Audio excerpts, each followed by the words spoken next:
Did you?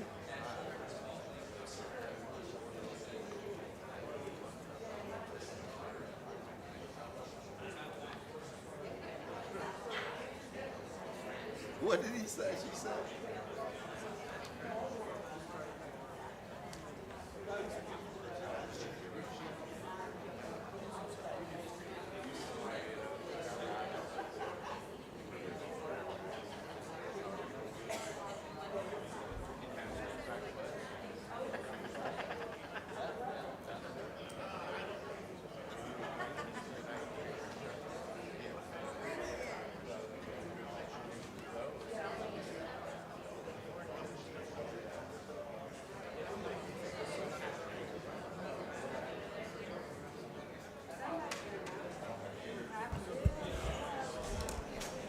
All right, good morning. Let's go ahead and call this meeting to order, and we'll try to be respectful of everybody's time, especially given the fact we have a lot of our constitutional officers and our partners in the room this morning.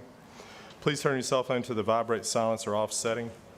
And was the meeting properly advertised? Mr. Chairman, this meeting was advertised in the Escambia Sun Press on July 4th, 2024, in the board's weekly meeting schedule. All right, thank you. Mr. Administrator? Thank you, Mr. Chairman. We'll start this morning with an overview of our upcoming budget. Good morning, Commissioners. I will begin with a presentation of important points, events, personnel changes, and trends that shape the development of the proposed fiscal year 24-25 balanced budget totaling $748,599,680. The fiscal year 24-25 budget represents an increase of $29.9 million across all county funds over the prior year's total budget of $718.7 million. The 2025 budget also includes an increase in the general fund of $15.99 million over the prior year. There is no change in millage rates. The countywide millage is 6.6165. The library MSTU is 0.3590. The sheriff's MSTU is 0.6850. This budget anticipates no other significant changes in tax levies. There is no change in the fire assessment rates for mainland county properties included in the proposed fiscal year 24-25 budget. The current rates are as follows. Residential at 125.33 per dwelling unit, commercial at 0.0526 per square foot with a minimum assessment of $125, unimproved at 15.03 per parcel plus 0.03 per acre. Vacant agricultural land is no longer accessible per section 125.01 Florida statutes. There is also no change in the Pensacola Beach fire assessment rates. The current rates are as follows. Residential at 201.38 per dwelling unit, commercial at 0.0726 per square foot, and vacant property at 63.84 per parcel plus 0.03 per acre. The June 1st taxable value certification for ad valorem is 7.96% above the July 1st certification of the previous year. The law enforcement MSTU is 7.93%, is above the July 1st certification of the previous year, resulting in about $15.8 million more money overall. The county may appropriate 95% of these revenue sources for a combined total of $15 million. The June 1st taxable values related to property taxes are included in the proposed fiscal year 24-25 balanced budget of $748,599,680. For fiscal year 24-25, there is a budgeted reserve for contingency of $35 million, reserves for operating of $1.4 million, and a sheriff's reserve allocation of $1.5 million, and a general reserve of $1.5 million for litigation and other unanticipated expenses. The fiscal year 2025 general fund reserves are $39.4 million compared to the prior fiscal year's reserves at $35.5 million for an increase of $3.8 million in the county's total budgeted reserves. There is a 3% pay increase included in the fiscal year 24-25 budget for the board departments totaling $3.5 million across all funds. The budgeted life and health employer contribution remains unchanged from the prior year's amount of $10,750 per FTE due to stable health care costs for the board. There is currently no change in the employer/employee spread across all insured categories. A handout has been provided to the board that details all the personnel transactions between fiscal year '24 and fiscal year '25, referencing positions, deletions, and additions. The primary fund that was analyzed for position cuts was the county's general fund. There are 20 deleted positions totaling $1.05 million across all funds. The general fund deletions total $34,000. There are also 50 partially defunded positions in the general fund totaling $2.8 million. These positions are mainly in corrections, with one in HR, and are included in our personnel counts. Total position deletions and defunding is 70 positions.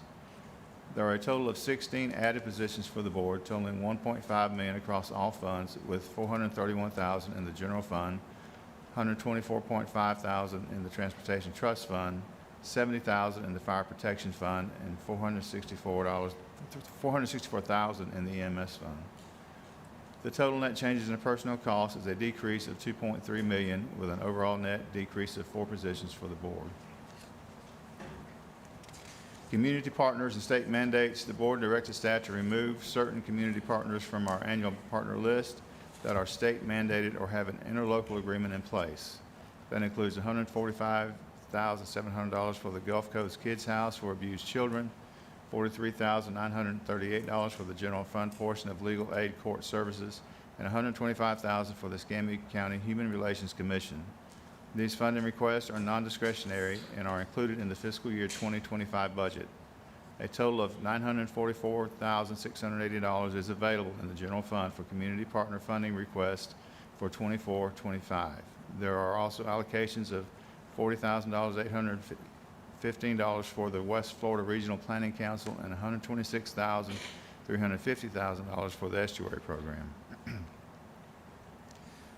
State mandates. There is $2.4 million included in the budget for the state DJJ mandate, $5.8 million for the state Medicaid mandate, $500,000 for indigent cremation, $850,000 for state mandated Baker Act services, and $337,645 for the state health department. Total mandated funding is $9.9 million.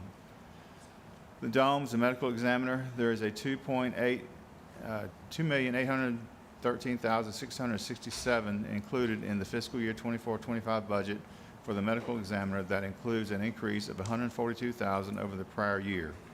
The fiscal year 2025 budget includes funding for 32 full-time staff and a 3% pay increase. The funding for the new medical examiner facility and capital request totaling $5.1 million was approved by the board on March 21st, 2024. There is $8.4 million included for payments to the city for the tax increment financing districts, which is an increase of $858,000 over the prior year's estimate. County CRA TIFs are maintained at the 75% increment level of funding for fiscal year 24-25, resulting in an estimated $7.9 million for the county CRAs, which is an increase of $1.2 million over the prior year's estimate. There were approximately $10.2 million in operational and capital enhancement requests that were made by board departments that are not included in this budget. The board was provided a detail of those budget requests and reductions. There are allocations of $100,000 for the BCC internship program, which is $20,000 per commissioner, $250,000 for the BCC discretionary allocations, which is $50,000 per commissioner, $250,000 for the block-by-block project, and $50,000 for the low-income utility assistance program, and $20,982 for 211 United Way in the general fund. Also included is an allocation of $450,000 for the summer work program and lost LOST-4. There are 12 months of planned LOST-4 project expenditures totaling $60 million in the fiscal year 24-25 proposed budget. We expect to continue to refine the LOST-4 project listing with the board, and any changes made by the board will be made to the LOST-4 project's plan. The third year of a 3-year funding agreement with the sheriff is included in the fiscal year 24-25 budget, reflecting a total increase in the sheriff's budget of $5.4 million over the prior year. The sheriff's fiscal year 24-25 total general fund request is $90.6 million. That maintains the sheriff's current level of services provided to the community. Also included in the funding agreement is a BCC budgeted sheriff's reserve totaling $1.5 million that can be used to offset increases in FRS, fuel, or healthcare costs. The sheriff's 3-year interlocal funding agreement was approved by the board at the July 19th, 2022 board meeting. Other constitutional officers' budgets increased approximately $1.45 million over the prior fiscal year. The total increase included in the fiscal year 2024 budget for all constitutional officer budgets is $6.9 million. However, there are some additional amendments to those respective budgets. The tax collector's preliminary budget is submitted around July 3rd annually. The difference between the anticipated fiscal year 24-25 budget of $6.95 million and the submitted tax collector's budget of $7.206858 is an increase of $256,858 to be funded by the board. Please note the following additional amendments. The property appraiser's estimated general fund request included in the budget is $7.75 million. However, the DOR approved budget has currently not been submitted to the county. And Commissioners, this concludes my introduction to the fiscal year budget. Thank you, Mr. Administrator. Unless anybody's lights on, we'll move on into the agenda with our constitutional officers just in order as they are on the agenda, not in favoritism of the board, but a good friend, the property appraiser, Chris Jones, or whether you or Bubba would be chatting with us for a minute. Absolutely. Good morning, board. A little update. Mr. Marino had stated that it was about a 7.5% increase over year. Due to some last minute personal property accounts coming in, that increase is going to be just south of 10%, about 9.8%. So you will see a little more. And so our friends at FP&L as Yes. well? Yep. Contributed to that to a degree? So They Chris, you made a are- contribution. So Chris, you are our favorite. Yeah. We did What start was with that? our favorite. We did I start said, with so our you favorite. are our favorite. Yeah. Oh. I knew that. Property appraiser's budget is about a 2.6% increase. It includes a 3% increase for our employees, and the rest of the increase amounts to peripheral increases in the FICA and associated costs that go with that increase. Every year we return money to the board. Our increase is about $198,000. We will be returning, anticipating about twice that, maybe 2.5 times that to the board. If there's any questions, be happy to answer them. Board? Jeff? Sure. Mr. Jones, I just want to congratulate you on your service. I know this will be your last year coming before us, but thank you for your years of service to Escambia County, all the conversations we've had and all the times you've helped me understand complex stuff. I really appreciate what you've done for the citizens of the county. I want you to know that from me personally. Thank you, Chris. Well, thank you very much. It's been rewarding. Credit and all mine. My staff is first class. They make me look good, so they're intact. Gary Peters is going to be your new property appraiser, and he's going to carry on that same type of service that the citizens deserve. So, Super. no questions? Thanks, Chris. It's going to be lonely being the only Democrat without you, bro. Well, I'll send you some smoke signals occasionally. Yeah, well, you know I need them up here for sure. Lumen, you were lucky to keep one this long. Yeah, we're very fortunate. Yeah, keep a countywide one this long. You were pretty lucky, buddy. Well, thank Yeah, you. the arrows keep on coming. All right, guys, thank you. Hey, Chris, I just want to say one thing before you leave. Long before I knew you, I was in a board of directors meeting at the Navy Hospital, and they were looking at some of your customer service, your 10 Commandments, and it was a what we call light moment on how to treat customers in the hospital. So your legacy will go on long past this. This was probably 15 years ago, but good job. Glad to know you, and I appreciate everything you do, sir. And thank you, guys. Thank you very much.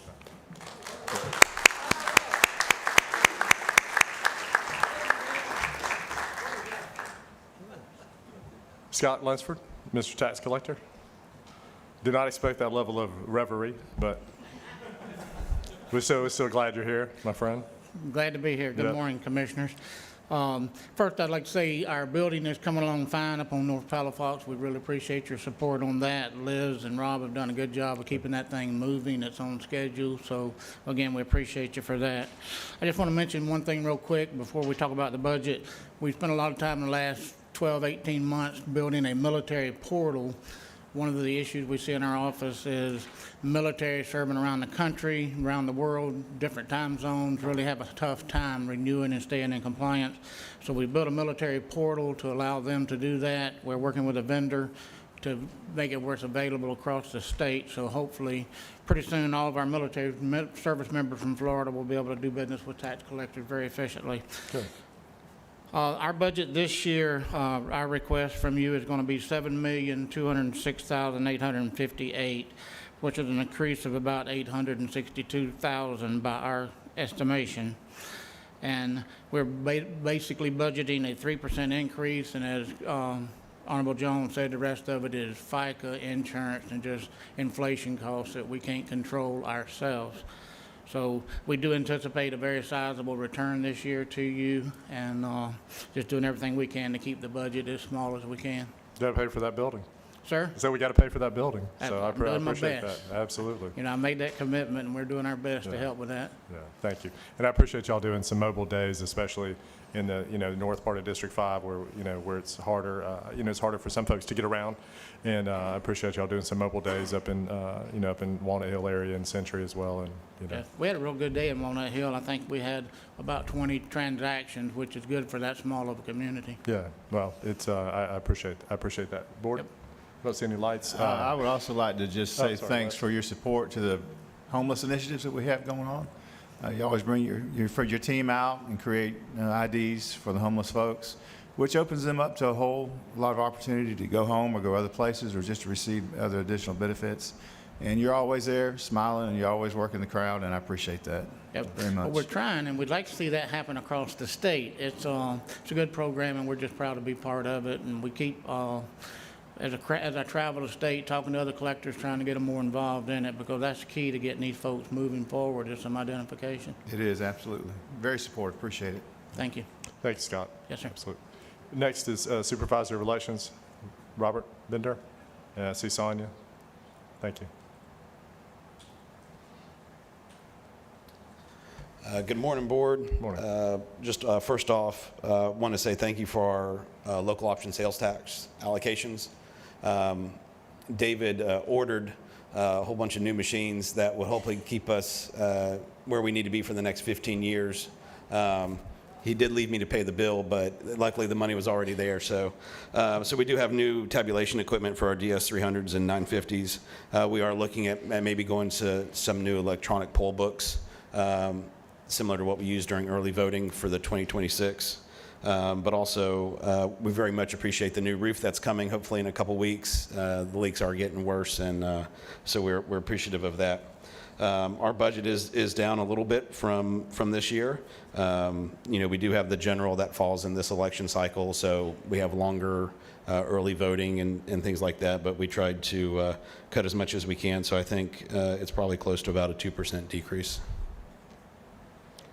Super. Thank Yes. you, Robert. Hey. I have one question. Robert, I talked to Allison yesterday. You're the only constitutional officer that doesn't have legal representation outside the county. Obviously, I didn't like the fees on the recent thing. I think they're too high. Do you need that? I mean, I guess we've been supporting SOE for 20 years, and this wouldn't have come up until the recent incident, but I kind of like to have your opinion on it. You're the only one that doesn't have representation outside in case there's a crisis or some sort of legal matter, and it wouldn't come up until this week. And it just, obviously, I supported you, but Yeah. I didn't like the rate that we paid for that attorney. I thought it was excessive, and it brought up some questions for me. Yeah, no, I mean, we do have a county attorney that sits with the canvassing board, and she also handles a lot of the things around the state. When the Department of State gets sued, then usually the 67 supervisors are also included in that. So we use them quite often. I think with this being a specialty type issue is why we reached out, someone who could jump in and focus on it, because they had other duties as well that they were trying to tend to. And I know that one of them he wasn't available, that was on the list. He had another case he was working on, but I know she works closely with him in a lot of those cases that go on around the state. So, I would say. So are you saying that you think you'll use the county staff if something comes up in the future, or would you go outside?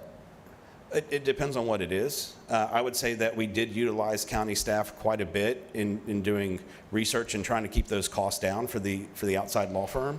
So we sent everything through Christie. She was still an integral part of the case. And, of course, dealt with her on the front end of the issue. So, but again, it was just knowing it was going to be a shortened time to have someone who could jump right in and do that. But I can't speak highly enough of the work that Christie did. And again, most of those cases that were in what we filed, she had already found early on in the week. And so I think it was a great effort by the again, we utilized them to keep the cost down, but when it came to the actual trial, we did utilize the outside. Sure. Super. Thank you, All right. Robert. Thank you. Madam Clerk? Thank you. I have 3 points to note on our budget. First of all, our salary levels will stay very flat. We are challenged with turnover, not as bad as in 21 and 22. However, we've recruited some good staff. I anticipate next year that'll be going up. The second is we have an internal audit function now that is fully functioning. May is internal audit month, and that's the month we signed our charter. So we are fully staffed. We have a fraud hotline. We have an anonymous email, and our staff will respond to any reports from citizens for both the county and the clerk operations. The third is most important, and that is about our software update that we're needing. In our budget, we requested $400,000 to be a 2-year, 400 this year, 400 next, plus more. This was done early on. I will tell you, with our due diligence, we are moving forward with a system that's called, it's more of our eFin, but it's an enterprise system. The cost on that is going to be less than $450,000 total. The current software that we're working on is a 1990 software that will no longer be supported. It does not interface with UKG, which is why we continue to have the problems with FRS. And your staff understands what we're dealing with when it comes to the HR function, UKG payroll function. The good news about this eFin enterprise is that for your staff, the end user, it'll be a lot easier to train them on a system that's like-kind and a cloud base, as opposed to a whole new system that will probably be close to $1 million. And it comes with a Cognos report writer, which will also enable your staff to be more efficient and understand their operations. So in my budget is $400,000, which would be $400 next year. But at this point, I'm asking for $450 because I believe that's the way we're going to go this year. Thank you. Thank you, Madam Clerk. Sheriff's Department, Enrique, you're here to represent for constitutional partner today? Yes. Yes, all right. Good morning. I'm here on behalf of Sheriff Chip Simmons. We submitted our budget based on our 3-year agreement, final year of the agreement, unless the board has any questions. I don't see any lights, Enrique. Thank you. Thank you. Nice to see you, buddy. Thanks for being here. Mr. Medical Examiner, is Dan here? Or- This is what I read in the overview. There's $2,813,667 included in this proposed budget, and that includes an increase of $142,000 over the prior year, Got it. and that's about it. All right, super. All right, Mr. Administrator. As far as the departments go, Mr. Chairman and Board, we are extremely flat operationally, and even personnel-wise, we're fairly flat. We've been through, Stephen and I and his budget team have met with every department director, gone through every request, gone through every line by line, through every department budget, and I'm very confident in that the budget we're presenting to the board this year is extremely as flat as can be. We based that on historical operational expenses and our personnel needs as well. So I feel very comfortable that we're good. Super. Board, any questions for the administrator? If not, we do have a scheduled meeting at 9:30. If we break before 9:30, we'll take a couple minutes before we begin the 9:30. Mr. Chairman? Yeah, please. If I might, I just wanted to take a minute to thank Stefan and your team. You've met with me a number of times. We've had a lot of discourse back and forth about all these different budget and the funds within the budget. I want to thank Wes and your staff for all the diligent effort There was a lot that goes into it, but I also want to highlight the point, and I like to make this point every year. Once again, this board is being very fiscally responsible, and we're maintaining the tax rate. So long as I've been on this board, we've never once increased it. I'm proud of the fact that we're growing this economy and doing it the way we should do it. You grow the economy, you keep a constant rate, and you reap the extra to pay our employees more and to buy more things and services for the citizens. So I always want to spotlight that. The rate is staying static. We are not raising it. We never have. And I will point this out. In 15 years and 16 now in elected office between the school board and here, I've never voted, never once, for year-over-year tax rate increases, and I never will. So we hope that the economy keeps rolling on, and appreciate all your efforts on this budget, Mr. Administrator. And Jeff, I'll say that's one thing that we can, other than perhaps Mr. Downs at some point in time over the years, he may have been the only citizen that's ever advocated for fewer services to be provided by the county. Over the last 10 or 12 years, the level of service that's been requested, required, advocated for from the citizens has increased tremendously by the county. It seems like we're the stopgap for any other partner, any other agency that that has problems or can't provide the services they were providing. Then it falls to us the counties. You've got to figure out a way to keep helping the citizens in some way. So to keep that with a static millage rate is impressive and a testament to to the county administrator and to Stephen and budget office and all Stephen's team. But if there's no other comments, board will break for 3 or 4 minutes and begin regular board meeting at 9:30.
Hi, good morning. Let's go ahead and get into the business portion of today. First, it's going to be the Escambia County Board of County Commissioners Public Forum, 9:30 a.m., July 9, 2024. Please turn your cell phone to the vibrate, silence, or off setting. Gary Sansing Public Forum is intended for matters not included on the agenda for the upcoming Board of County Commissioners meeting. Citizens wishing to address items on the agenda, please sign up to speak to such item at the regular Board of County Commissioners meeting. Speakers, please refrain from abusive or profane remarks, disruptive outbursts, protest, or any other conduct which interferes with the orderly conduct of the public forum.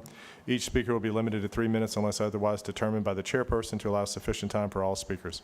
At the chairperson's discretion, the public forum may end 5 minutes prior to the scheduled meeting to allow it to begin on time. First speaker for public forum is John Kellis. Hold on, how many speakers are there? Yeah. Oh. John Kellis? I don't know. Andrew Ross?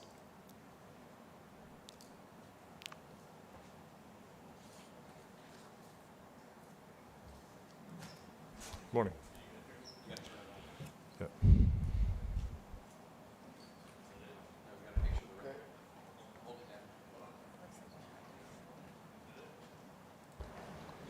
There you go. Okay, good. Yeah, good morning. My name is Captain Andy Ross. I'm with Niue Dive Charters. I've been running dive charters in Pensacola for 12 years now, doing scuba diving and spearfishing and fishing charters for quite a while here. I was here when they sunk the Oriskany, which is a huge flagship artificial reef that was sunk out here. It was huge to our community, and we've been #1 for a long time for the largest artificial reef in the world. And then not too long ago, we put a lot of that old bridge, the 3 Mile Bridge, sunk that out there. That is a phenomenal reef. That makes it, I think, one of the second largest reefs in the world. And from what I understand, there's another ship that's available, and I think we really need another big flagship type artificial reef out here. And I heard there was a big one that might be available. You guys know the county to the east of us, over there in Okaloosa County, they've been sinking ships left and right. You guys have probably heard a lot about that. And I feel like it's affecting our business because I've got people that come on my boat and they say, hey, I heard they got a bunch of wrecks over there, and they're migrating over to Destin to go fishing and diving. And I've even got people that come on the boat that dive the Oriskany and say, well, we're staying in Destin, but we're coming to dive on the Oriskany because, well, there's more wrecks over there. So I'm already feeling a little bit of erosion when it comes to the tourism coming over to do diving and fishing in our area. And I think it's very important to maybe get another wreck like that. And it would be real huge to put that out there. I know they're chomping at the bit to put another wreck out there.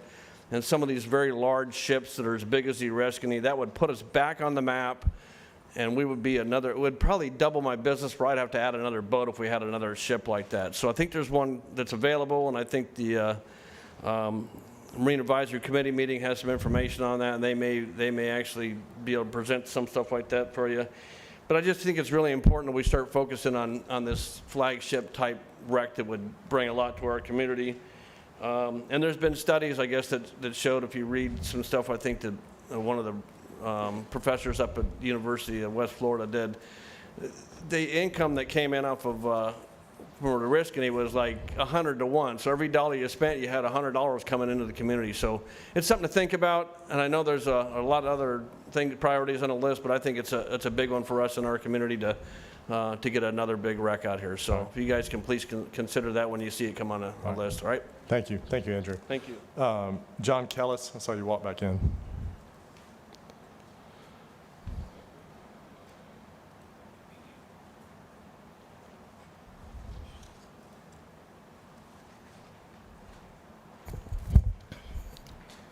My name is John Kellis. I live in Nature Trail. We haven't been made aware yet of the mysterious OLF8 commerce plans, but what is public so far doesn't sound appealing. So I want to talk about Project Dynamo and anything of that ilk and what they portend. My impression of the evolution of the development of OLF8 has been that it all started with the South. the south portion, mixed use, town centers, shopping, etc. Then the commerce began on the east side and filled from the center east northward, and the very last part was the northwest. And it all comported with well-planned infrastructure, followed by building out the commerce. It precluded the hopscotch patchwork that formed some messy infrastructure growth of Pensacola in the past. It surely didn't start with a large concrete building on the northwest corner. I hope to put the brakes on this awful intrusion on the lives of all Beulah residents and the in-your-face affront to the home on that corner of OLF 8. How would you like to have that bordering on your yard at home? It will take a long time before we have the roads capable of handling all that heavy traffic. I remember public discussions in 2013 on the already burgeoning 9-mile road. We don't need to jump at the first opportunity without considering its appropriateness in the grand scheme. Fortunately, we didn't jump on the early offers for OLF 8 purchase. Let's not act out of fear that nothing better will come along for the Commerce Park of the acreage. Do not throw out the master plan's well-thought-out sequence of sectionally growing the commerce portion of our compromise agreement. Thank you. All right, thank you, John. The next speaker is Chris Kerb.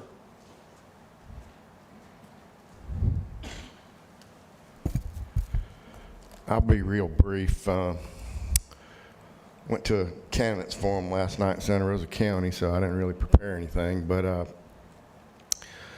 Pamela Work sent me a message this morning about Weller Avenue and Mars Drive. She had a real lengthy thing she wanted me to read, but I'll just make it real brief. She says, I'm so grateful to all y'all, all the work y'all are doing out there on Weller Avenue, Commissioner Kohler, so, and engineering staff, and I believe it's Shavers Construction doing the work, so she's real happy about that. Also wanted to, I didn't sign up for the 2 agenda items, but you have car 2-211, longleaf change order. Rhonda Wood couldn't be here either for the Nathan Road work.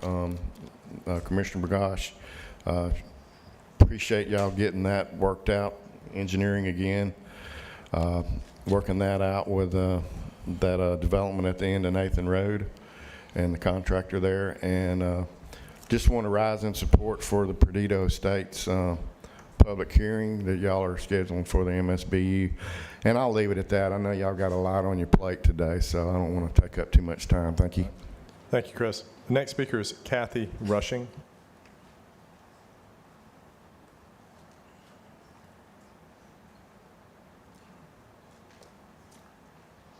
I just want to say thank you for all the efforts you've given on my behalf, and that you've heard me, and I'm not alone. Thank you again. All right, thank you, Kathy. The next speaker is Larry Downs, Jr.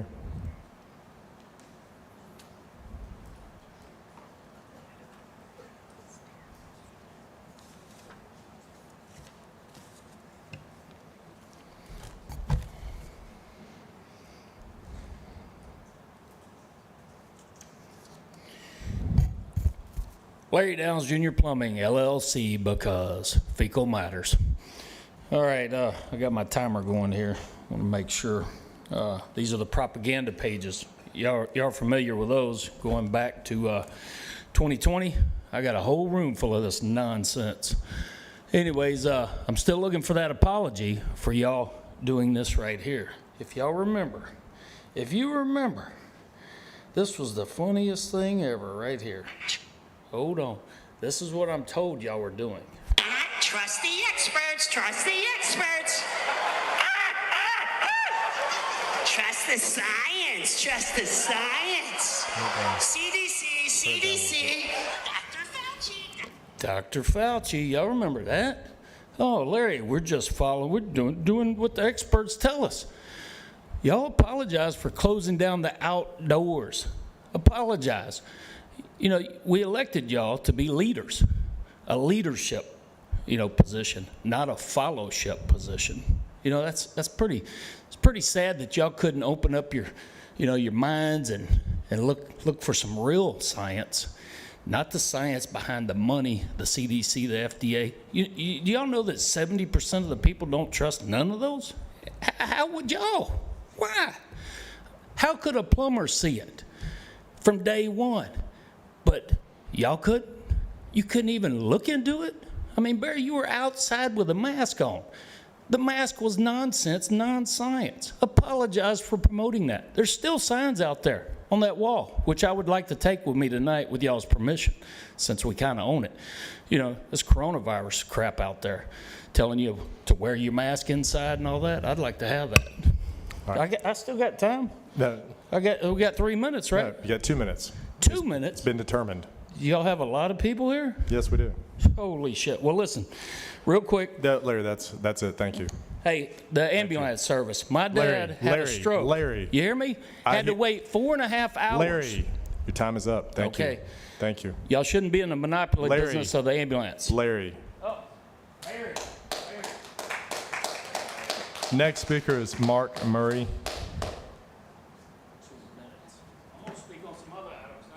My name is Mark Super. Murray. I live at 12371 Atlantis.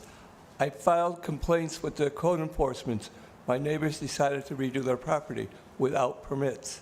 The code enforcement came out and they done a stop work order. That was a few months ago. Now with the rain and everything, the properties are flooding. What can we do? I called Jeff Bagacha's office the other day. The lady was super nice. But if we get a hurricane, we're all going to be flooded out. And we didn't get flooded out with past hurricanes. Tell me the address again. The address it's at is 12369. I have the pictures of the rain. No, what's the street name? Atlantis. Atlantis? Uh-huh. Okay. No, I that's have the pictures that I took this morning, and you can see how the water is still backing up. Yeah. Well, we'll have staff speak with you about it since you're here. Okay. And we'll see what we can do. Thank you. We can do things as long as it's not on private property, right? If it's on private property, we can't spend county money. Yeah, but what they did with the constructions without the permits and brought all the dirt in, they changed the, so that's what. We'll definitely have staff speak with you about it. Thank you very much. Yeah. Thank you. The next speaker is Zachary Campbell.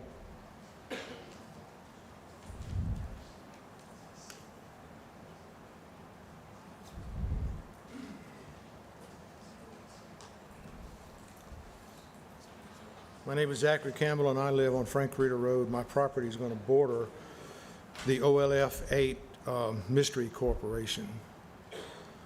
I'm a constituent of Commissioner Bergosh, and in this kind of forum where we have a free exchange of ideas, it's very disturbing when you think in terms of like the sunshine law is there for us to be able to have trust and verify. And transparency, where you can ask what's the plan, what's the impact, who's behind it, and is there a money trail we can follow? What we've seen in the past 5 years in Beulah, maybe 10 years, is hundreds and hundreds of cookie-cutter housing subdivisions with no thought for infrastructure, or at least no check on the building that's going on. We did know, though, with people like D.R. Horton, who did it and what they were after, and a lot of out-of-town contractors benefited from that. And this whole thing I read about a non-disclosure agreement is disturbing to me. It keeps the people who are affected in Beulah from knowing what's the plan, what's the impact, who's involved, is it out-of-town money or what, and is there a money trail we can follow? And in situations like this, I tell you, it makes a non-disclosure agreement sound more like a backroom deal than anything. Thank you. Thank you. Next speaker is... Please don't clap or make noise from the audience, please. Cecilia Campbell.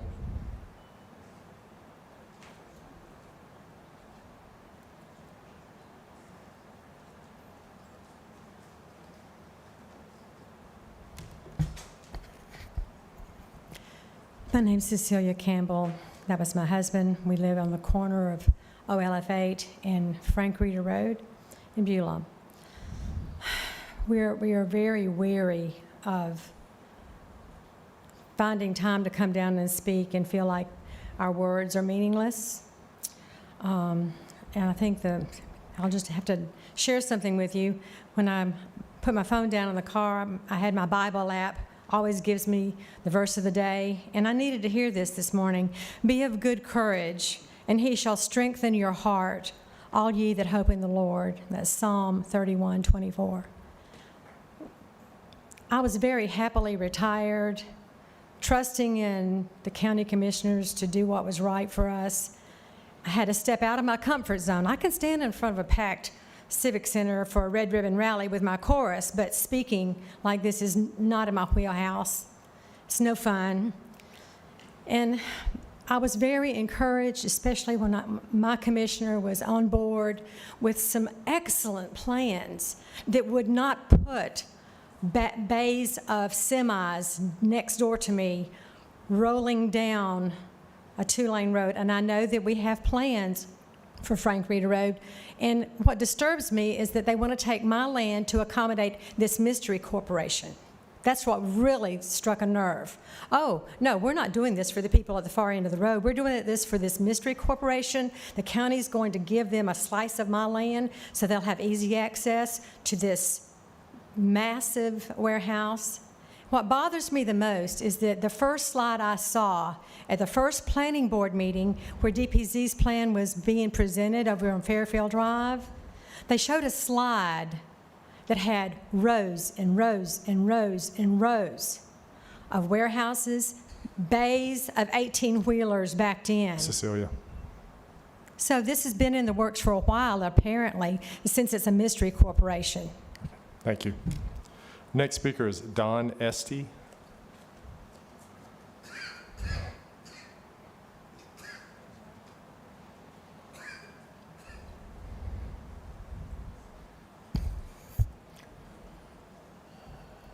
I won't take much of your time, but what I really am interested in is what Zach already said. The transparency of this project needs to be so that we, the people of Beulah, can actually see what's going on, who's putting the money into it, where the money's going. And if it doesn't get that way, then there's going to be a lot of unhappy people in the first district. So I won't waste any more of your time.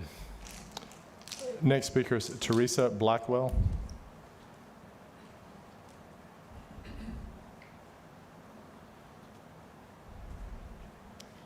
Good morning. Good morning. Teresa Blackwell. I live in Beulah on Water Lake Road. We have a choice on who we sell to on OLF 8. It can be transformational in a good way or in a bad way.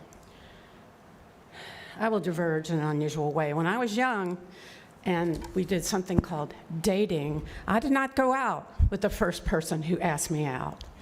And when the person I was dating asked me to be lavaliered, I did not say yes, even though he told all his friends I would. That did not happen, and this does not have to happen either.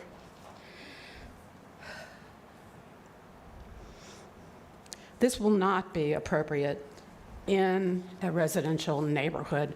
The DPZ plan has commercial buildings as a liner on those blocks, which would block our view of those warehouses. And the roads will be nowhere near ready for this kind of traffic. And the other thing I had meant to say a minute ago was, why the rush? Why the rush to bring this particular company to the altar? I'd like to get that kind of service. You know, we've been working for years with these other people. They can't do enough for us. But this one, right out of the box, we want it. Now, the other thing is, this does not meet our target industries for any of the planning that has been done.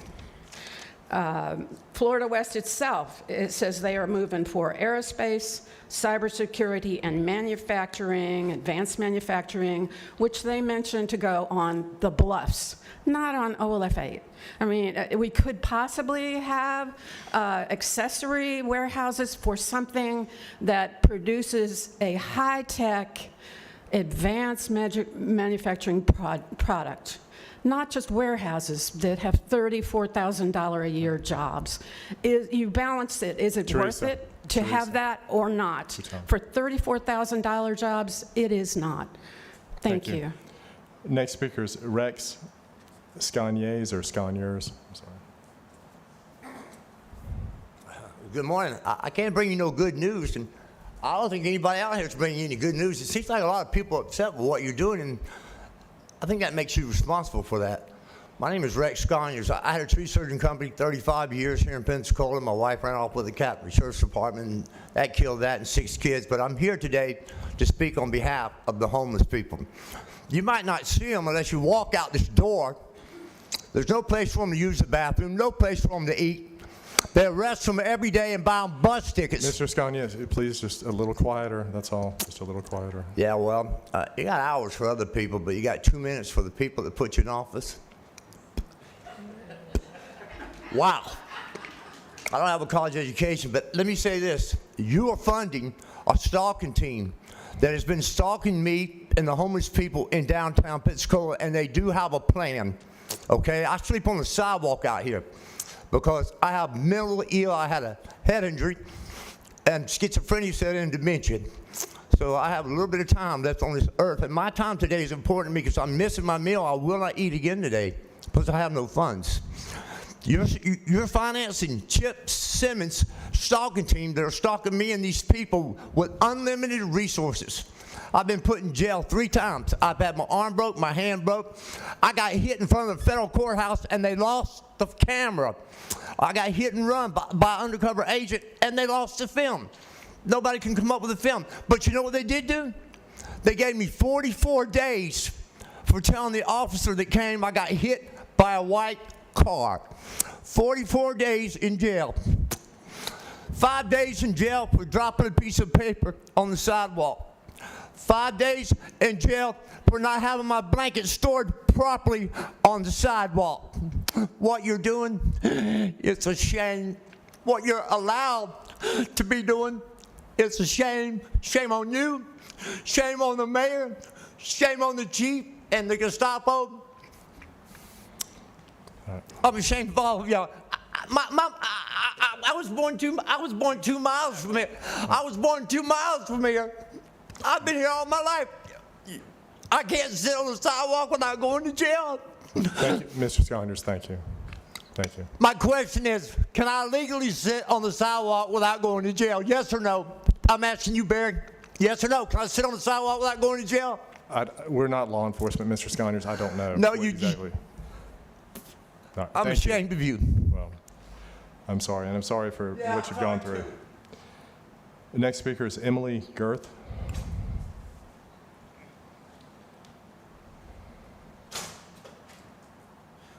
That's the problem, Larry. You can't have freedom without freedom. Good morning. I would like to discuss the additional development off of Swanee Road near West 9 Mile. There have already been 3 developments in that area over the past year and a half. If this development is allowed to proceed, it will be detrimental to the infrastructure and to a vital resource to our children, horse riders, Pensacola's horse camp. They have lost 2 horses since the new subdivisions have gone in. This camp changes lives. It impacts our children. It gives children who don't have the opportunities to own horses the opportunity to learn a new skill, to ride horses, to make friends for a week. If we were to lose that, we lose part of our county's cultural interest, as has been shown with the development of the equestrian center and the public horse trails. It is vital to limit the development in those areas to preserve our heritage and to preserve these cultural backgrounds so our children can have these opportunities to learn these new skills and experience nature. Not to mention the infrastructure is not prepared, which means the schools aren't likely prepared. The ultimate victim of this increase in development will be the children, and it is not the time to sacrifice the children. Thank you. Thank you. Next speaker is Roy Perry.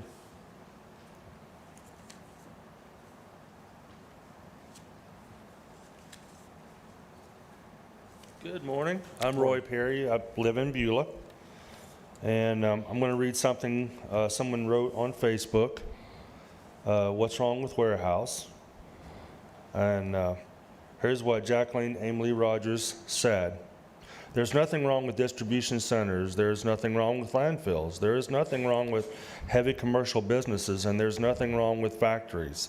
But not all are appropriate for all areas. Santa Rosa County is not plopping their distribution centers adjacent to established residential neighborhoods, are they? The randomness of land use decisions in Escambia County is just striking. And the failure to plan ahead for adequate road infrastructure for approved development makes the situation worse. We have tied up millions of infrastructure dollars for years that could have kept our bridges safer, could have kept our roads maintained, could have built some needed stormwater ponds, to instead speculate on real estate to ultimately bring regular starting wage jobs to Beulah. This is not what was sold to the public, is it? Commissioners keep saying that while striking those making purchase offers to OLF 8, that he wants high-paying jobs for this long-time, large public project. Will he stand by this on Tuesday? Will this company get E-date, economic development ad valorem exception, basically waived for the property taxes, also from taxpayers? What will happen to the much talked about mid-time commerce area? Why not put distribution areas where there are already a lot of commercial activity and potential employees would be closer to public transportation options?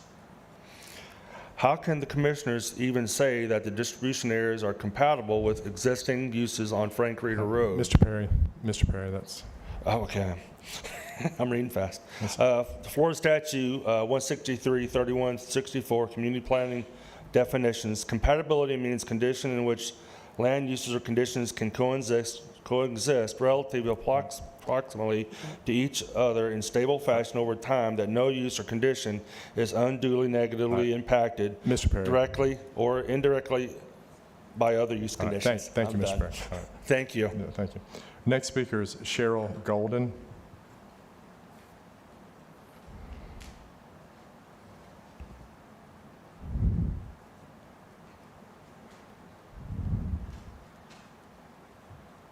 Bring this down for short people. Good morning to my Beulah family. Good morning, everybody. Please, while we're talking, don't do that. I'll go as fast as I can. I do speak very quickly. You have 2 minutes, My Ms. name is Golden. Cheryl Golden. I own Horse Rides Pensacola, native of Pensacola since 1968. I'm with everybody else here in Beulah. Perdita Water, the blueberry field directly across from my property. I have been doing horse rides, birthday parties. I have changed lives with kids. I've got kids that were headed down a path that I gave them a horse. You walk off that stage with a diploma in hand and no baby on your hip, and you get this horse. I've changed lives, and now I've got these developers coming in and just putting up cookie cutter homes. Built a home in 23 days. People moved out to Beulah to be in Beulah, to be in part of the country life. I understand there's progress. I understand we have to move forward. But if we're really moving forward in Escambia County, septic tanks should be kind of outdated, right? So this gentleman's wanting to put 60 septic tanks where there's sewage right another neighborhood over. He can't. So if he doesn't have the infrastructure to make it part of the sewage, then that's actually us moving backwards. So not only does it affect my resident, but my business. I've got kids riding up and down the driveway, coming in and out to the barn, and now I'm going to have a driveway directly across from my home with 60 homes on it. E.L. Horton has been after this property. He backed out because of the septic tank problem. The other developer backed out, and now I have one out of Louisiana. Something's got to stop, and just impact fees for the state is not kicking it. They got a loophole for that. Make it a homeowners association and kick it back to the homeowner. So guys, as I can see around me, this is a lot of people out here in Beulah that are very concerned about the growth. I'm the person that lost 2 horses, and I've lived out here since 1968. My place was the original 4-H club. Matt Langley Bell's dad donated that property to the county for 4-H. As soon as he passed away, then Navy Federal swooped in, and now we have all this. And I understand progress, but we need to sit back and look at our residents and how it's affecting us. Ms. Golden, that's your time. Thank you. I appreciate that. I won't do my finger. Thank you. The next speaker is Jean Brown.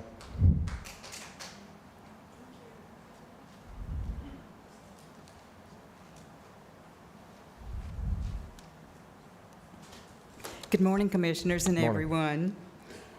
I'm Jean Brown of 1475 Finley Drive for 56 years. I oppose the proposed JoJo Road villas on Finley Drive. You've heard my story before, but I don't want you to forget us. I, along with my neighbors, since February 2022, have expressed our reasons and arguments and documentation from code that make the proposed development incompatible with our existing neighborhood. Finley Drive is a dead-end, one-way in and one-way out street of 36 residences. The average of the lot size is 1.5 acres, with the lots ranging in size from 1/2 acre to 6 acres. It's a 1/4 mile straightaway, which branches out into a 1/2 mile circle, low-density residential, but zoned HDMU, high-density mixed use. The 81-lot development would more than double the 36 existing homes. The 36 existing homes would represent 38% of the new total of 117 residences. The existing residences would be overwhelmed by the new development. The comprehensive plan states that for new development to be compatible, the new and the existing would each complement or enhance the other. Both sides have to make the other side better. To complement is to complete or to improve. This is the old English teacher with her vocabulary lesson. Enhance, to make greater in value, beauty, or effectiveness. The DRC has ruled that a similar previous plan was not compatible with the existing neighborhood, and the BOA upheld the ruling. We neighbors believe that this proposed development does not complement or enhance, does not make our neighborhood better. Compatibility and infrastructure. These are very important issues to consider. There are more issues to talk about on another day. To us, this is a major part of our world, our neighborhood Jean. that means comfort, security, Jean, thank you. safety, family, home. All right, thank you. Remember Finley JoJo. Thank Yes, you. ma'am. Next speaker is Shannon Perry.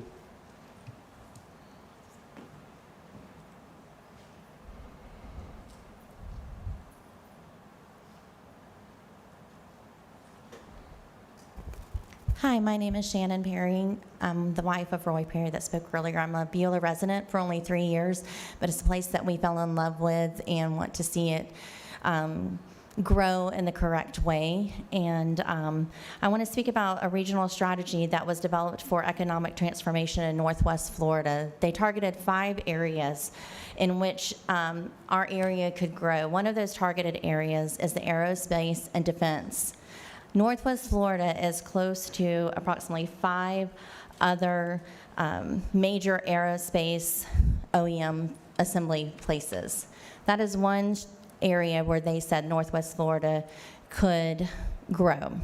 The second strategy is in financial services. Of course, we all know about Navy Federal and the economic growth that they brought, the jobs, the families that can use the complex out there.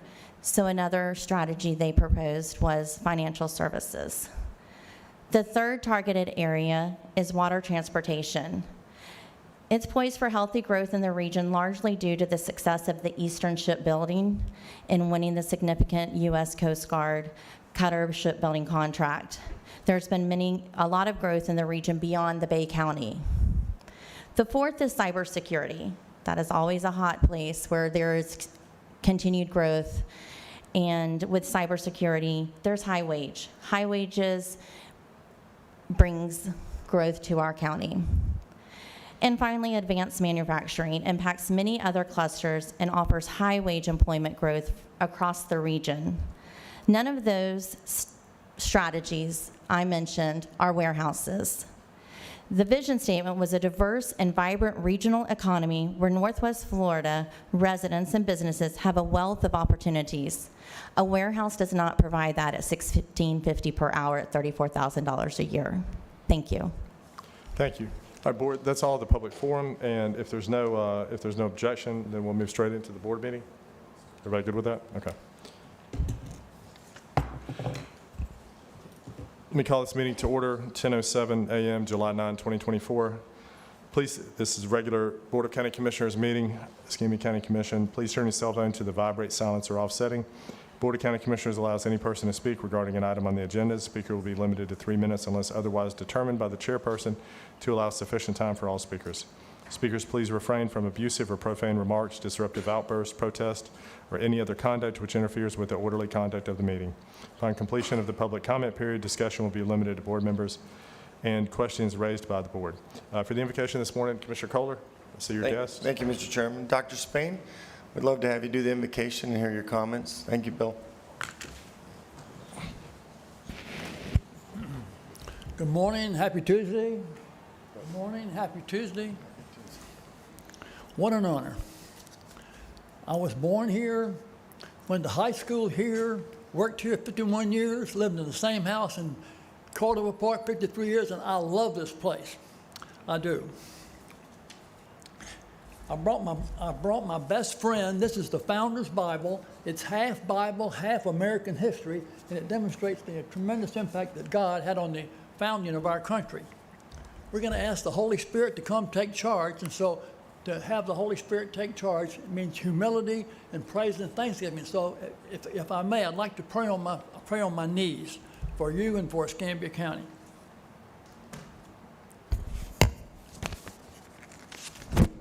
Let us all come and pray together.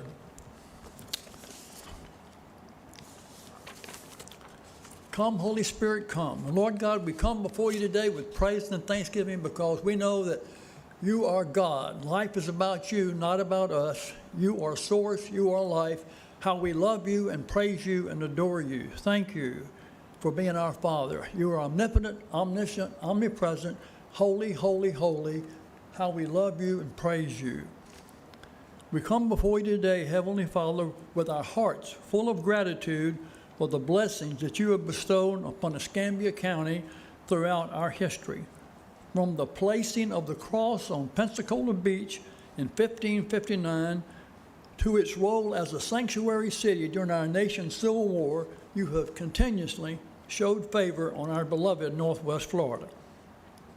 Lord, we acknowledge that we're in the midst of a spiritual and cultural battle where good and evil contend for influence.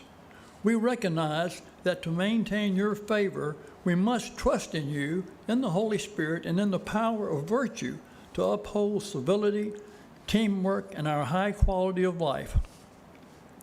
The population in each of the 5 Escambia County districts exceeds the number of citizens in the city of Pensacola. Each of these men have awesome daily responsibilities and opportunities to glorify you and advance our remarkable Northwest Florida lifestyles. Dietrich Bonhoeffer once said that humbling ourselves, reading your word, and praying invites the Holy Spirit to engage and lead us. Today, we intentionally lift up our county administrator, Wes Marino, and our county commissioners, Jeff Burgash, Mike Kohler, Lumen May, and Steve Berry. We pray that each day they will intentionally open your word, seeking your wisdom and guidance. May your Holy Spirit direct their hearts, minds, decisions, and actions as they lead our community. Grant them discernment to make decisions that honor you and benefit all the residents of Escambia County. Protect them from all harm and guide them in the paths of righteousness and virtue. Lord, we thank you for your continued blessings upon Escambia County, and we pray for your wisdom and guidance in all that we do. Lord, we Escambia County citizens love you, America, and we take our freedom seriously. We know where the Spirit of the Lord is, there is liberty. However, your book says we can only be truly free when we intentionally give God priority in our lives, when we intentionally love you and intentionally love each other. Come, Holy Spirit, come. Please take charge of our lives. Take charge of Escambia County. Empower us to love you and love each other so we can finally say, free at last, free at last. Great God Almighty, we are free at last. And all God's people said, amen. Amen. Hallelujah, Bill. Hallelujah. All right, please join me in the pledge to our flag. I pledge allegiance to the flag of the United States of America, King of heaven, it stands. One nation, under God, indivisible, liberty and justice for all. All right. Madam Council, any items to be added to the agenda? No, sir. Commissioner May? I may have one, just trying, to the Kappa League, and I'll know here in a second. Okay. Commissioner Burgash? Nothing for me. Commissioner Kohler? All right, Board, I do have one that's, that was distributed a few minutes ago. It's a discretionary funding for Marcus Point Baptist Church for the Sportsman's Night Out coming up in August. Mr. Administrator? I have none. All right, and Board, that's going to be $1,000. Hopefully, one of y'all will take that up when we get to that item on the agenda, or that portion of the agenda. Thank you. All right, entertain a motion to adopt the agenda as amended. So moved. All right, Commissioner May, is there one more item? Yeah, it's going to be $1,000 discretionary to the Junior Kappa League, Mr. Chairman. To the Junior Capital League? Yes. Okay, all right, so with two add-ons, that was a motion. My motion Joe? stands. Thank you. Thank you. Please vote on the agenda. Agenda as amended passes 4-0. Commissioners Forum, Commissioner May. Thank you, Mr. Chairman. I appreciate it. First, I want to thank all of our directors and our departments. I think the summer youth program is going well. I had the opportunity to have 3 young people that are in my office that are assisting Audrey, and they're doing a great job. I think I have one that's here now who certainly helped out with Juneteenth and did a great job with all of our things in partnering with the Blue Wahoos. I want to thank her for that. I do see a candidate, Ron Helms. Ron, it was good. Thank you for the work for the Movement for Change. Freedom ain't free. Dr. Swain just prayed for freedom, but it was good to see you, Ron, and thank you for what you were doing and helping to facilitate that banquet and putting a lot of our local elected leaders together. So thanks, Ron, for being there. Mr. Chairman, also I want to thank Chip Simmons, our sheriff.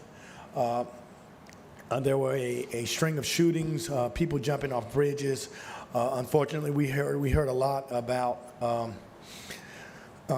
unfortunately, what happened on the bridge, but the unfortunate case of a young lady who's not young, 70 years old, by misfiring a bullet in Montclair.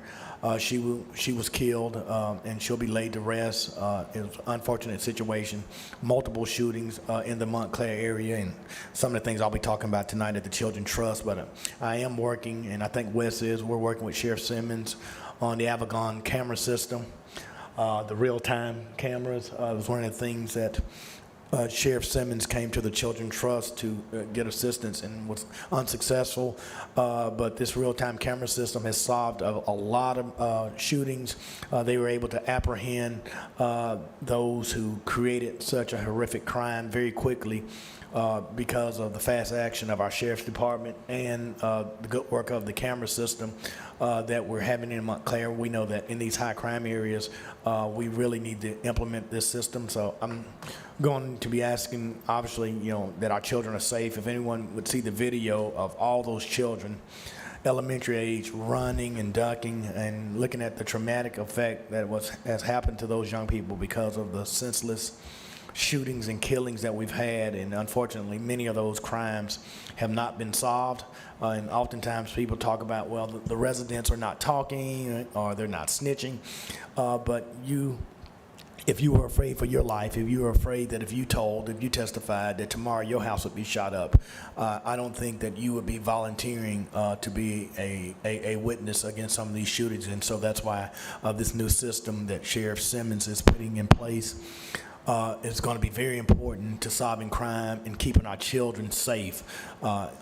It's a sad day when children can't walk to the playground in Montclair, or they can't walk from their Diego Circle, Ayers Boulevard to go to their school to get a free lunch. And so we look forward, Wes, to working with the sheriff and bringing that back.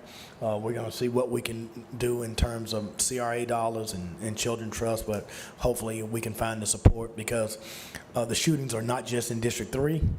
Those shootings are happening in all 5 of these districts, and people are getting killed throughout Escambia County, and we need to do every measure that we can to protect them. So thank you, Mr. Chairman. Absolutely. Commissioner? Just a couple of things. There's been a lot of activity since our last meeting, and I want to spotlight the staff just doing a yeoman's job. On the 18th of last month, we had the Lillian boat ramp that opened up. That was almost a 10-year effort to get that thing open. I've driven through it multiple times since it's been open. It's been very, very well used, and people are ecstatic to have it open. We're going to help out a small business down there, because now that that's open, there happens to be a bait store right around the corner, and we're really excited about those folks and their future. So thank you to staff. That was a long process to get all the permits, to cobble together the money, but that is really a world-class facility, 39 acres, walking trails along the bay, 80 parking spots for large trailers. Not directly on the Gulf, but you can steam down there. They've dredged the channel 1,000 feet, 5 foot deep. So it's fantastic. So we're really, really excited about that. And then, of course, coming right on the heels this Thursday, the culmination of 7.5 years worth of effort, we will be opening the county's newest, most modern, state-of-the-art fire station in Beulah in District 1. I know there was a lot of folks from Beulah here. Hopefully you'll all join me for this fantastic facility, 14,500 square feet, manned 24/7, 365 by a professional paid crew, new apparatus. It's going to be amazing. And the most important, most profound thing about this fire station is it was named, and this board made that, memorialized that by vote a number of years back, but it's named for 2 men who have given their lives to this community. One literally. One of them, Dwayne Bradshaw, was killed in the line of duty November of 2019. It was a horrible tragedy. It was very, very sad, but I tell you that the funeral that we gave for that man was like nothing I've ever seen before. We had fire trucks from all around the country that showed up, and we had a send-off for that man that just thinking about it just now just gives me chills. So we're going to name that station for that man, Dwayne Bradshaw, and for another man who gave 5 decades of his life out in Beulah, helped build the original fire station, Chief Steve McNair. So we're going to name that the Bradshaw McNair Fire Station. We're opening it up at 11 o'clock this Thursday in Beulah. I would encourage everyone to come. It's a fantastic facility, just incredible, amazing. A lot of hard work from engineering, development services. I know our team, Emerald Coast Constructors, our architect, just everyone pulled together from the same side of the rope. But even doing that, these projects take a long time, 7.5 years. 7.5 years, but we never gave up on it. And I also want to shout out to my predecessor, Wilson Robertson, who sat right here on this dais and really kicked off the project. And I took the torch from him in 2016, and we never looked back. So that's going to be a big day for Escambia County, and we're extremely excited about it. And then looking forward, on the 23rd of this month, we will culminate and complete a great project in District 1 out at the beach. We will complete our multi-use path, which goes from the Theo Bars Bridge all the way to the Alabama border. It allows folks and residents to cycle, run, walk, jog, bike ride, up and down that beach. It's a fantastic facility. It's already being widely used if you go out there. We've got some minor planting that we have to do and a few things on the punch list, but that's going to open up. We're going to do that ribbon cutting right there at the Visitor Center on Perdido Key Drive, so that'll happen at 11 o'clock on the 23rd. Everyone's invited. Lots of great things happening in District 1, lots of great things happening countywide. My hat's off to staff. There's so many issues, and there's never a shortage of issues. There's always a shortage of funding, but this staff really finds ways to get it done, and I'm very appreciative. And I also want to echo what I said earlier about this budget. We did have a good year in terms of the tax roll. We are going to be taking in a little extra money, but I'm very proud of the fact that we're going to give our employees another raise. This inflation, this nationwide inflation that we have to absorb here has really hit a lot of our residents. And as I spend a lot of time these days out in the neighborhoods of my district, I'll relate one story just because it matters and it means something. A lot of people want us to raise taxes. They say it very flippantly. Oh, it's just, and they'll give some figure a month. I met a guy who's lived in this community his whole life, 70 years old, spent his entire career working for small businesses here in Escambia County. Was able to save up enough to buy a modest house. And when I knocked on his door and he came to the door, he was happy to see me, and he proceeded to tell me a lot more than I really needed to know. But what he told me was he retired on Social Security, probably made some tough life choices, maybe didn't make the best decisions, but he worked his whole life. And so now he's retired. He's got holes in his roof. He's got trees that are dangerously hanging above his house. And some good Samaritans came by from a church, and they said, "We can help you. We'll cut some limbs off, so if the storm comes, it won't go flying through your windows." So they went up there and they proceeded to cut the limbs down, and then one of them went right through his roof. So he's got blue tarps up there. I'm not going to mention this guy's name. My heart goes out to him, though, because right now he's making decisions between medicine and food, and he's barely making it. Trying to find a way. He doesn't have home insurance because no one can afford it now, especially not him. Trying to find a way to insure his truck. He needs those trees taken down. There's nothing the county can do because it's on private property. So there are lots of people like that in District 1, and there's lots of people in this county. So when this board is responsible and we don't raise that tax rate, even though everyone wants us to, they want more money, I think that speaks to our stewardship of public funds and the public trust, because there's lots of people like that out there, and they can't afford to pay anymore. So Wes, good job on this budget. I'm glad we're not raising tax rates. I wouldn't have supported it had we. Thank you, Mr. Chairman. Yep, thank you. Mike? Thanks, Mr. Chairman, and I want to echo what Jeff just said. It's my second year on the budget. I can't be more impressed with the way the budget went down. There's always thing in a budget with $748 million. You can argue which way you should move the money, but it is important if you say you're a fiscal conservative not to raise the millage tax unless you absolutely have to, and we haven't. So great job from the staff in budgeting on that. Bill Spain, I've known you since 1998 or 1999. You were working up on Palafox, and I came in your shop, and you were the same today as you were then. Positive, energetic, loving, humble, all the things that I love about you. And I appreciate you giving the invocation today. You've done so much for the community. If you go on a Go Retro ride about the history of Pensacola, you'll get to hear Bill Spain's voice. I remember when you wanted me to get into politics, and you said, "Mike, I want you to drive with me down to Destin." So we did. And at that time, Congressman Miller was a state representative. I think there was like 5 of us in the room, and you asked 25 questions. But it was very fun. But I can't tell you how much I appreciate our friendship. When my wife got cancer, you came over and prayed in our house, and I just love you, man. Your legacy here, and I mean, it means a lot to me that you came and did that today. Yeah, you're special. Tonight, if you're into, I'm only putting this out as a public service announcement. I'm a big supporter of public education, but at Warrington, they're having their charter academy. If you want your kids to be considered to learn about a charter academy at Warrington campus at 6 o'clock tonight, you can go there. They have 9th through 12th grade education if it's something for you. I want to thank FPL for getting the lights on in Chiefs Way.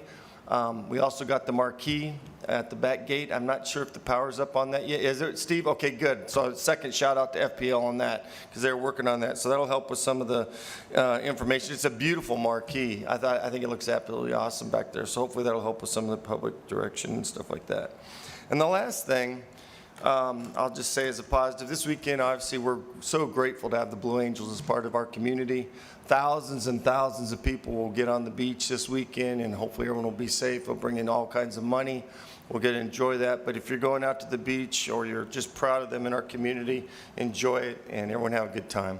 Thank you. Mr. Chairman? Yeah, go ahead.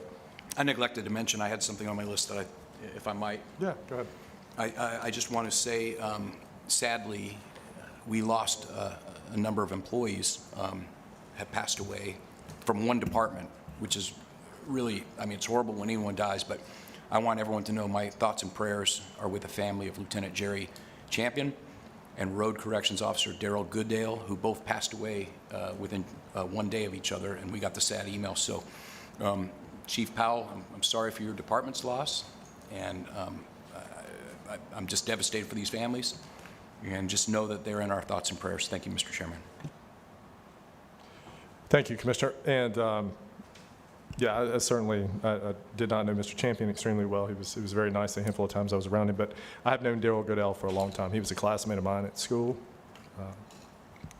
Just a terrible news Monday morning that he had passed. And it's just so indicative of the fleeting nature of life and how precious and fragile it is. It couldn't have been 3 or 4 weeks ago that I saw Daryl and talked to him for 5 or 10 minutes, just kind of catching up and let me know what was going on. He's kind of caretaking a parent and helping, and he had a younger brother that was actually my age, so caught up a little bit about him, and yeah, it was very sad to hear about Daryl's passing. A couple of more positive things.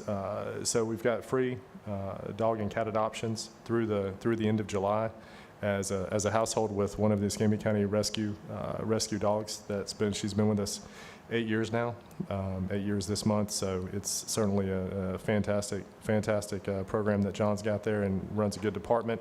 But free dog and cat adoptions for the month. And one thing that I get to do tomorrow, I'm very excited about, and this through some of the SHIP. I believe through some of the SHIP dollars, we've got a couple of ribbon cuttings in Cantonment tomorrow for first time homeowners out there. Something I haven't gotten to do a whole lot over the years, but it's very exciting, and it's nice to see some of the federal and state dollars that come through, that come through Escambia County, come through our stewardship. The way that to see them successfully deployed, and especially a couple of projects in District 5. I was very excited about the news that we had finished a couple of those homes. But Wes, do you have anything before we get going? Thank you, Mr. Chairman. I just appreciate the thoughts and prayers for the families of Jerry Champion and Daryl Goodale. Daryl worked out at Rhodes for years with me. He kind of took the same path I did, starting out as a laborer and equipment operator, then went through the Corrections Academy, became an RCO. They'll both be sadly missed, greatly missed, and the community is better because of their service, and that's what it's about. And then I want to brag on Pensacola Beach Public Works a little bit. They roll into Memorial Day, you don't hear a word. Then we roll into the 4th of July, then we roll into the Blue Angel Weekend, and then they will roll into Labor Day. And they do a fantastic job. They're not a big group, they're not a large in number, but they are very, very large in their impact on the beach. And they work very hard to keep it clean. They're involved in every event that happens on the beach. Now, there'll be bands on the beach, they'll be in the middle of that. Every festival, every 5K, everything that happens on the beach, they're in the middle of it. And they do a fantastic job, and I just want to say I appreciate them, as well as I appreciate all the staff and the work done through the budget. It was a long process. Steph and your team did a fantastic job with your leadership, and I appreciate everybody's cooperation throughout the staff. So thank you. Thank you. Mr. Chairman. Yes, sir. Thank you. And I do want to thank Claire Long and her department. I know that they picked up some more summer programs actually in Lexington Terrace, close to Marina Court in Commissioner Kohler's district. I've had the opportunity to go out there, and they picked up a new site in Inslee, which is helping the residents of Inslee in Lincoln Park. Also, Leroy's assisted with the summer program at Wedgwood, Brownsville, as well as we do have one at Oakcrest. That's happening there. And also our libraries are running a lot of summer programs on the West Side Library. I want to thank Todd Humble. I mean, no child should be hungry in Escambia County, and although at the state level we've turned away federal feeding dollars, we're still feeding children here in our libraries every day, in each of our community centers each and every day. You don't even have to be a part of a program. You can just go to the library and walk in and get a meal. And it's unfortunate that we have such a large population of poverty and children not having things to eat and to do in the summer, but I'm very proud of what we're doing through our library system in our community center program. Steve, before you and I got elected, there were no programs, outreach in community centers or libraries at all. So now young people can ride the bus for free. I see Rodriguez here. Is that going good, Rodriguez? I mean, you can nod your head. So young people can get a free bus ride. They can get to the library and get books, get on computers, and they can eat, and they can get to our community center. So I do want to congratulate Wes, you and your staff, for making that possible, because although we have a lot of issues and with roads and bridges and land deals, I mean, there's no deal if you're hungry. And so these community centers are doing that. I want to thank the staff at Brownsville. We're going to make sure that we go over and do a big back to school and buy equipment and have a big party. But there is a large population of children with autism, and we are accepting those students and providing those services, although it's a lot of one-on-one. I was over with some young men, and the staff just kind of provided me with a lot of feedback of how these young people who live in Addis Court in the Brownsville area that don't have those resources, that are able to come into our community center, get 3 meals a day, be able to hang out there all day, all night, and be able to go in there on the weekend. So thank you to our staff, and I appreciate Wes. I know you're the head of it, so I appreciate you making that happen, the human services part of it. Thank you. Thank you, Mr. Commissioner. Was the meeting properly advertised? Or Mr. do we Chairman, have the proof of clerk's office publication? has I'm sorry. received all proofs. All right. Entertain a motion to waive the reading. Thank Second. you. Please vote. Waiving the reading passes 4-0. Mr. Administrator. Thank you, Mr. Chairman. There are 5 items on the technical public service consent agenda. Please hold for speakers 1-1 and 1-5. I move to balance, Mr. Chairman. Thank you. Please vote. Balance of the technical public service consent passes 4-0. 1-1 is John Warwick. Good morning, board members. As stated, my name is John Warwick. I'm the designated point of contact, if you will, for the residents out in Perdido Estate subdivision. Here today to, as you know, you have it in front of you, we have achieved or actually exceeded the minimum number of signatures on the petition to move forward with a request to participate in the MSBU program for improvements, much needed improvements to our neighborhood. We've been working for years and years trying to get somewhere for the improvements that's needed because of flooding we're experiencing. And so we finally, through the Commissioner Kohler's help, found out about the MSBU program, and he has done a tremendous amount of work to help educate the members of our community on what that's all about, and get us all excited about it and signing the petition to move forward. So on behalf of the residents of the subdivision, I'd like to say we're anxious and hopeful that the board will push things forward to the August 1st meeting, where you can then take a vote on whether or not we'll be approved to participate in that program. I'd also like to take a quick second to thank Chris Kerb with Flood Defender. He's been instrumental throughout this entire process with us, not only in the court proceedings we had going on prior with the developer trying to get that person to fix it, which was to no avail, but again in helping us move forward with this MSBU project. So thanks a lot, Chris. Really appreciate it. And again, lastly, to bring up Commissioner Kohler's name again. You've been a rock star, coming out and holding all the meetings with us and answering everybody's questions and shaking hands and putting a friendly face to what our woes are has meant a lot to us. So thank you, sir. Can't say thanks enough. Everyone have a great day. Thank you. Mr. Chairman, I just want to make one comment. Hey, Master Chief, I appreciate the nice comments, but I got to go over to engineering and give Joy and some of her staff. No, Engineering and finance and budget folks too, they did a fantastic job getting us where we are. and hopefully on August 1st, we can get this past the finish line. But you and Christine and the neighborhoods out, neighbors in Perdido Estates have worked very hard to get this. So you deserve it if we get it there. It's been 20 years, so hopefully we can get you across the finish line. Thanks for coming down. Thanks, sir. You gonna move it? Entertain a motion. Oh, you gonna move it? It's yours. I got it. I second then. All right, please vote. Item passes 4-0. Car 1-5, Jerry Blankenship.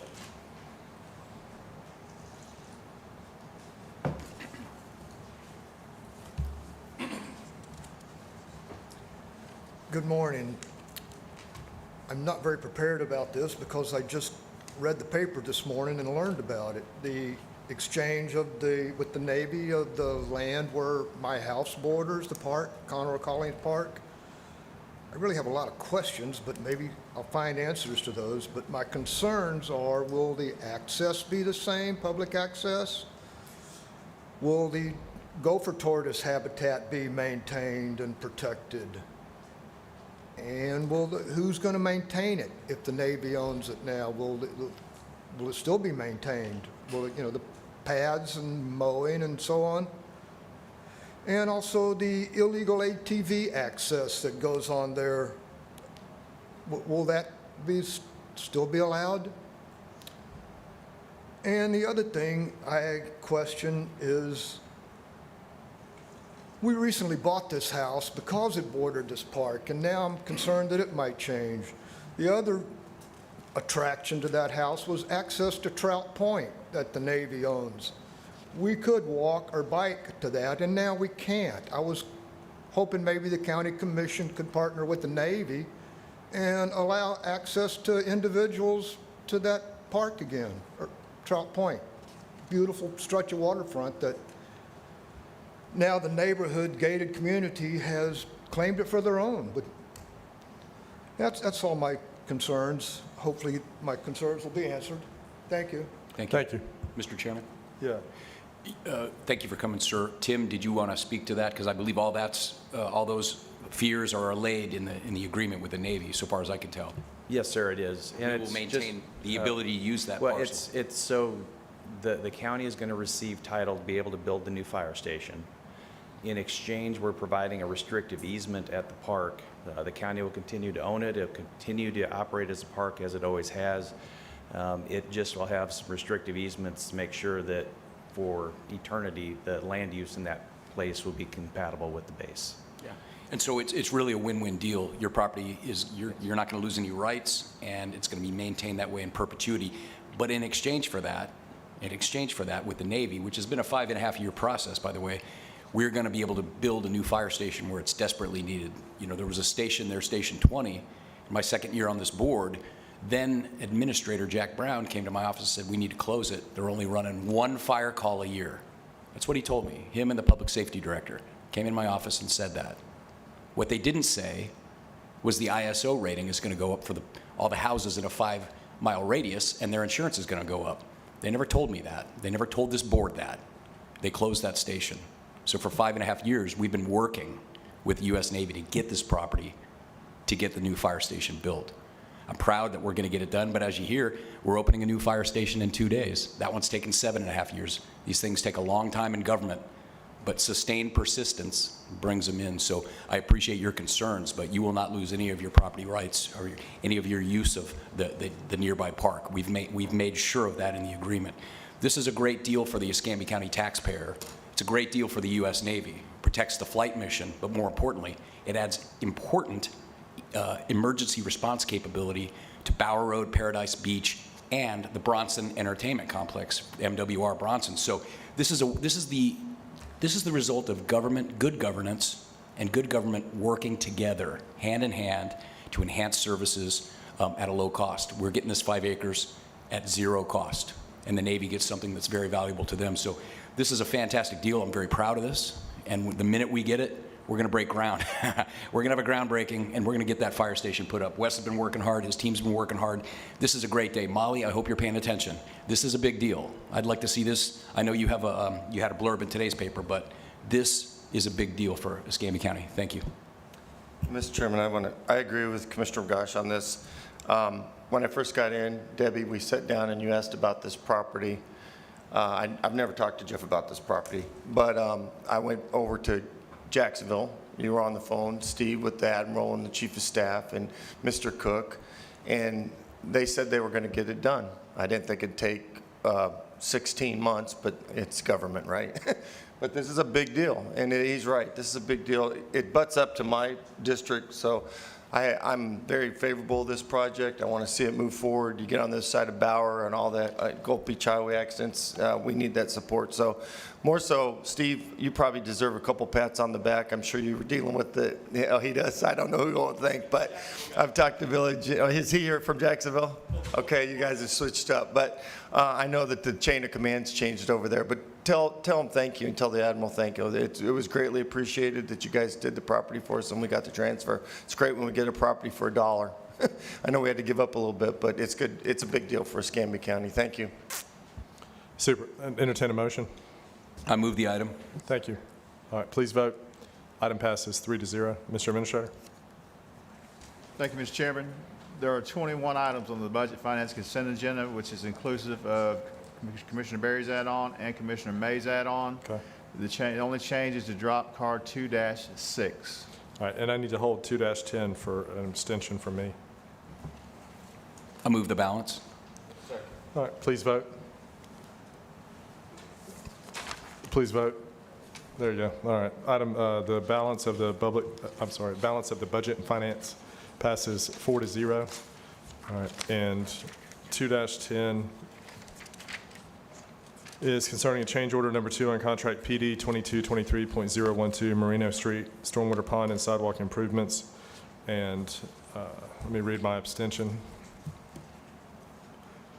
I, Stephen Berry, hereby disclose on July 9, 2024, a measure came before my agency which inured to the special gain or loss of Ryan Shavers, the measure by whom I am retained. The measure before my agency and my nature of conflicting interest in the measure is as follows. Escambia County Board of County Commissioners meeting July 9, 2024, County Administrator's Report Item 2-10, recommendation concerning change order for Shavers Construction, contract PD 2223.012 for the Moreno Street Stormwater Pond and Sidewalks Improvements project presents a conflict of interest pursuant to statute 112.3143 Florida statutes or the appearance of a conflict of interest pursuant to statute 286.012 Florida statutes because Ryan Shavers, principal of Shavers Construction, is my client. I'd entertain a motion for the item. I move item 10 in the affirmative. All right, is there a second? Second. Please vote. Any dissent? Any abstentions? Mine. Item passes 3-0 with 1 abstention. Mr. Administrator. That is my report. Thank you. Madam Counsel. There are 7 items on today's County Attorney's Report. I can answer any questions that you may have. Mr. Chair. Yes, sir. On number 4, I know we've scheduled this. There's also a commencement ceremony. My daughter's going to be receiving her RN, her bachelor's in nursing, at 3:30 that day, I believe.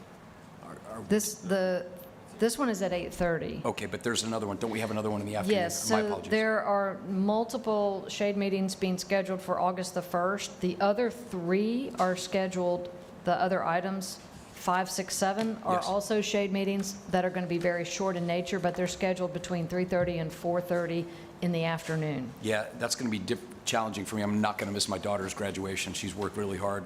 She's been an LPN, now she's going to be an RN. Is there any way we can stack these up in the morning, or would that be untenable? I don't think that works because we haven't been able to get a quorum before 8:30 in the morning. If we can Commissioner, have, the 5, 6, and 7, I don't think will. Is there expected much discussion on 5, 6, or 7, Madam Counsel? probably not, that's why they're short. As long as we have 3 of you, Commissioner, as long That as... would be sufficient? Commissioner Bergosh, as long as everybody else can be here, we should be able to handle the afternoon ones. The morning, I think, would require you to be there because I think it's something that's been going on for a while that I think there'll be quite a bit of discussion. I wouldn't see a lot of discussion with 5, 6, or 7 as long as Mike and Lumen can be here. Well, number 5 is pretty near and dear, if you get my drift. I want to make sure it goes the right way. If it's just the same, could we move number 5 to the morning? To the 8:30? Yeah. Allison? Should be a short It's discussion. fine with me. Okay, so I am verbally amending Good. my county attorney's report to schedule, what we'll do is we will Well, if move- you're gonna do 5, I mean, you might as well do 5 and 6 that morning. They're not gonna be long. I mean, that would save us having to come back, at 4. I'm willing to do it, and I'm sorry to throw you guys. I mean, because what you're doing now, you're moving 5 to the morning. It's only one left, it's 6. Oh, No, you got my- 7? what Oh, I- yeah. Never mind. I So didn't see 7. what I would propose, I think she's proposing moving the current, the 8:30? Eager Beaver to the afternoon as well, Commissioner May. Excuse me? I think she's proposing moving the Eager Beaver to the afternoon. how about I swap them? That would That's be what- fantastic. So 8:30 will now, the 8:30 one will now be the Escambia County versus Jonathan Owens case. That'll be at 8:30. We will amend our advertisement and notice accordingly. And then the Eager Beaver will be moved to the 3:30 time slot. Perfect. Is that acceptable to everybody? It doesn't matter. I'll be at all Works. of them. Yeah, works. Thank you very much, Allison. Thank you, Mr. Chairman. Okay. With that amendment, then that's my county attorney's All right, report. I entertain a motion for the county So attorney's moved, report. Mr. Chairman. With the amendment. Yep, Yeah, with the amendment, that's fine. Second. thank you. Please vote. County attorney's report passes 4-0. Madam Chair- Counsel? Yes, sir. Did we get my add-on for the junior capital? Yes, we did. Okay, thank you. Yes. Anything else? Seeing none, we adjourn. All right, the documents.